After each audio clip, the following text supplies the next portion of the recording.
انا اكلت عندكم النهارده وجالي تسمم ورحت المستشفى وعندي مشكله من ساعتها، وقدمت اعتراض اجازه من الشغل وانا بحملك مسؤوليه قانونيه. حد قبل كده قال لك الكلام ده؟ طب رديت عليه قلت له ايه؟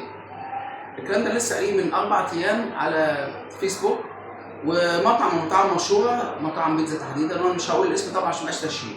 بس عايز اقول لحضرتك خلي عندك فن رد كمدير او كسوبرفايزر او ككابتن حتى او كفلو مانجر. لو انت شغلتك بتتعامل مع الجست او انت كول سنتر بتتلقى الشكوى عن طريق التليفون، هتتلقى الشكوى من الجست امتى؟ يا اما فيس تو فيس هو في المكان بتاعك، يا اما عن طريق الموبايل كول سنتر او وات ايفر، او عن طريق الميديا. فن الرد ان ارد على الميديا حتى. طب ممكن حضرتك تسيب لي تليفونك واتكلم مع حضرتك فانت ما هتواصل مع حضرتك. ده اول حاجه لازم تعملها كمدير او كمسؤول. طب لو رديت عليه زي ما حصل على الفيسبوك، انت بتخليه يستشاط اكتر لما تقول له والله بعد ما كل حاجه اكل عندي تمام مفيش عندي شكاوى وممكن ابعت لك اوردر تاني. انت كده كانك بتزعله اكتر وتخليه يستشيط غضبا اكتر، مش مطلوب. قلنا قبل كده قاعده لاست وقلنا نعمل فيها ايه؟ قلنا ليسن. اول حاجه ليسن، تسمع للعميل، تسمعه للاخر خالص، خليه يقول كل اللي عنده. هو زعلان من حاجه مضايقاه خليه زي ما بيقولوا كده يطلع اللي جواه. وبعد كده قلنا ايه؟ ابولوجايز، لازم تعتذر. اهم حاجه ابولوجايز، لازم تعتذر. لازم تعتذر. طالما انت في موقع مسؤوليه وتصدرت لهذا العمل لازم تعتذر، مش لانه خطأك، لانه خطأ وجه الجست، لان الجست تلاقي فيه مشكله عندك، مش عندك انت كشخص فلان سين او صاد او عين، لا، لانه في الكواليتي نفسها فيه مشكله، المكان فيه مشكله، هو خد جوده مش كويسه، خد خدمه مش كويسه، فبالتالي هو عنده مشكله، فدورنا احنا نحلها له. ما ينفعش اقول له والله يا فندم انا ما جاليش شكاوى قبل كده من الصنف ده قبل كده، بس ممكن ارد عليه رد مور بروفيشنال، لان الراجل برضه في اوقات ناس بتبقى اوفر قوي، سيفير قوي، يعني يقول لك انا تعبت وكلت وحصل كذا وكذا وكذا. ممكن احيانا فعلا 1% خلينا نقول يكون مدعي.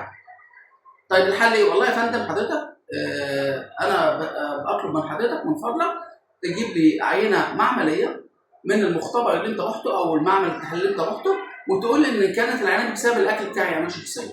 لان احنا عارفين يا جماعه من فتره حضانه المرض من يوم ل 21 يوم، الراجل ده صادق في كلامه، بس هو ممكن كان حاجه امبارح مش كويسه اثرت عليه النهارده او حتى الاسبوع اللي فات على فكره.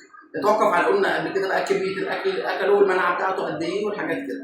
فانت ممكن المفروض يكون ده ممكن يكون مش من عندك خالص، بس قول له يا فندم خليك بروفيشنال في ردك، قول له يا فندم هات لي عينه معمليه بتقول لي ان ده بسبب الاكل اللي عندي. طبعا اول حاجه لازم احنا اسفين جدا حضرتك ما نتمناش ان يحصل مع حضرتك ونعتذر لحضرتك وكذا كذا كذا، وبعدين تهديه شويه وتقول له الموضوع ده، لانه ممكن جدا يكون مش من عندك، ممكن يكون سوري زي ما قلت هو مدعي، بس مفيش داعي ان احنا نكبر الموضوع ونزعله ونقول له كذا. احنا في الاخر فاتحين المكان او احنا بنشتغل في المكان عشان خاطر الكاستمر بتاعنا او الجست بتاعنا، تمام؟ يبقى انا ما ينفعش ارد على الرد ده. اسمحوا لي كلكم زملاء وكلكم زملاء مهنه، ما ينفعش ارد الرد ده على العميل ولا على الميديا كمان، لان الميديا بينج بونج ايميل زي ما كان مدير زمان بيقول لي بينج بونج ايميلز ما تجيبش نتائج. يعني انت بتقول انا بقول، انت بتقول انا بقول، انت بترد انا بقول، ما بتعملش تفاهم. استاذ ابعت له رقم موبايل حضرتك يا فندم وانا هكلم حضرتك بنفسي، واتكلموا وخد ودي معاه وشوف هو عايز ايه. الراجل ده بيقول فعلا ان هو متضايق، كتير جدا منهم يقول لك انا متضايق بس انا مش عايز لحد يترفض ولا عايز بديل، انا بس بقول لكم عشان تخلوا بالك. وده من افضل الناس اللي فعلا يكون خايف عليك. فاكرين زمان لما قلنا ابولوجايز وبعدين سولف وبعدين ثانك، انك تشكره، ده فعلا محتاج انك تشكره انك انت نبهتني حاجه زي كده. ممكن فعلا يكون واحد يكون عندنا احنا مشكله كمؤسسه او كمكان او مطعم او فندق، يبقى انا بعمل ايه؟ اخلي بالي الارم، او هرجع تاني دبل تشيك على الاكل اللي عندي او على الشكوى اللي جايه مصدرها منين، او على حتى جايه من الشخص ده. الشخص ده في شكاوى كتير منه ان هو اجريسيف في المعامله، ممكن يبقى فعلا عند شخص عنده اجريسيف في المعامله، عند شخص عنده مشكله في المعامله.